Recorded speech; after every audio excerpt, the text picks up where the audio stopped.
देखिए, चुनावी प्रक्रिया में लोगों की भागीदारी क्या होती है।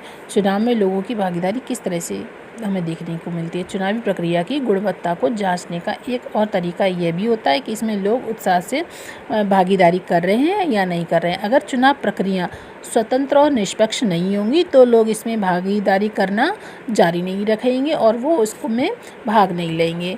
अब तो भारतीय चुनावों में लोगों की भागीदारी के बारे में कुछ निष्कर्ष निकाल देते हैं। तो पहले तो देखो, चुनाव में लोगों की भागीदारी का पैमाना आमतौर पर मतदान करने वाले लोगों के आंकड़े को बनाया जाता है।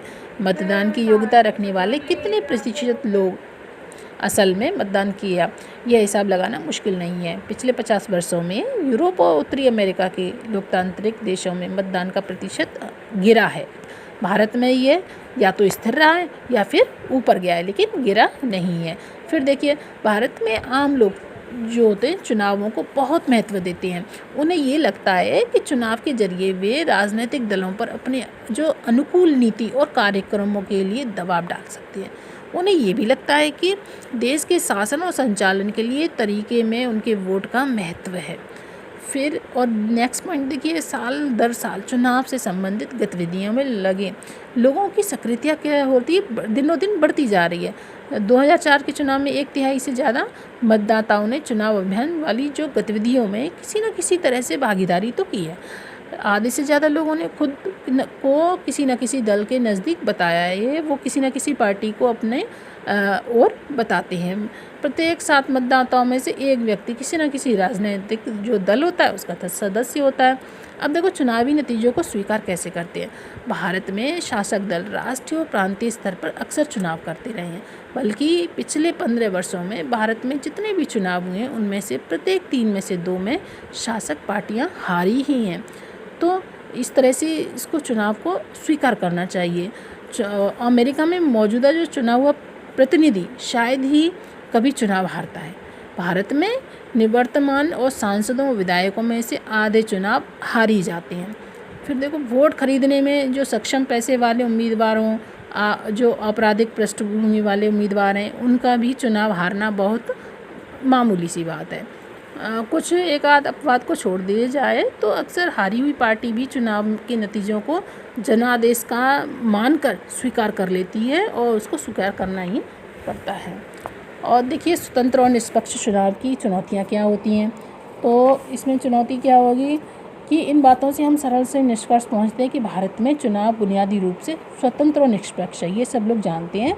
जो पार्टी चुनाव जीतकर सरकार बनाती है उसे लोगों का समर्थन प्राप्त तो होता ही है, इसी वजह से वो अपनी सरकार बना रही है। तो हर निर्वाचन क्षेत्र पर यह बात लागू नहीं होती हो तो ऐसा संभव है। कुछ उम्मीदवार पैसों के जोर पर या गलत तरीक़ों से जीत तो सकते हैं, पर चुनाव का कुल नतीजा अभी भी लोगों की इच्छा को ही बताता है। इस तरह से तो इसमें देखिए, बहुत सारे सवाल भारतीय व्यवस्था की सीमाओं को, चुनौतियों को हमारा ध्यान दिलाते हैं, जैसे कि ज़्यादा रुपए पैसे वाले उम्मीदवार और पार्टियां गलत तरीके से चुनाव जीत ही जाएंगे, यह कहना मुश्किल है, पर उनकी जो स्थिति दूसरों से ज़्यादा मजबूत रहती है। अब देश के कुछ इलाकों में आपराधिक जो पृष्ठभूमि संबंध वाले उम्मीदवार दूसरों को चुनाव मैदान से बाहर करने और बड़ी ही पार्टियों के टिकट पाने में सफल भी होने लगे हैं। अलग अलग पार्टियों में कुछ परिवारों का जोर होता है और उनके रिश्तेदार आसानी से टिकट पा लेते हैं। अक्सर जो आम आदमी के लिए चुनाव में कोई ढंग का विकल्प होता ही नहीं, क्योंकि दोनों प्रमुख पार्टियों की नीतियां और व्यवहार कमोवेश एक से ही होते हैं। बड़ी पार्टियों की तुलना में छोटे दल और निर्दलीय उम्मीदवारों को कई तरह की परेशानियां उठानी पड़ती हैं। तो इस तरह की चुनौतियां हैं। तो ये चुनौतियां भारत को नहीं बल्कि कई स्थापित जो लोकतंत्र को भी कि जो देश हैं उनकी भी यही स्थिति है। लोकतंत्र में जो लोग आस्था रखते हैं उनके लिए ये चीज़ें गहरी चिंता का विषय हैं। उनके लिए ये जो चिंता तो है, इसमें से कुछ समस्याओं से मुक्ति पाने के लिए चुनाव प्रणाली में कुछ ज़रूरी बदलाव की मांग जो नागरिक हैं और सामाजिक कार्यकर्ता हैं उनकी तरफ से हमेशा होती रही है। इसमें देख लेते हैं चुनावी धांधली होती क्या है। चुनावी धांधली में चुनाव में अपने वोट बढ़ाने के लिए जो उम्मीदवार हैं और जो पार्टियों द्वारा की जाने वाली जो गड़बड़ होती है, फ़रेब है, इसमें से कुछ लोग द्वारा काफ़ी सारे लोगों के वोट डाल देना। एक ही व्यक्ति द्वारा अलग अलग लोगों के नाम पर वोट डाल रहा है और मतदान अधिकारियों को या फिर तो डरा रहा है, धमका कर रहा है या रिश्वत देकर अपने उम्मीदवार के पक्ष में काम करवाना जैसी बातें इसमें शामिल होती हैं। तो ये क्या कहलाती है? चुनावी धांधली होती है, जिसमें डरा धमका कर, फर्जी वोट डालकर, तो रिश्वत देकर इस तरह की चुनावी जो धांधली होती है वो की जाती है। अब देखिए मतदान केंद्र पर कब्जा किस तरह से कर लेते हैं कि किसी उम्मीदवार या पार्टी के जो समर्थक होते हैं या भाड़े के जो अपराधी होते हैं वो क्या करेंगे, मतदान केंद्र पर कब्जा कर लेते हैं।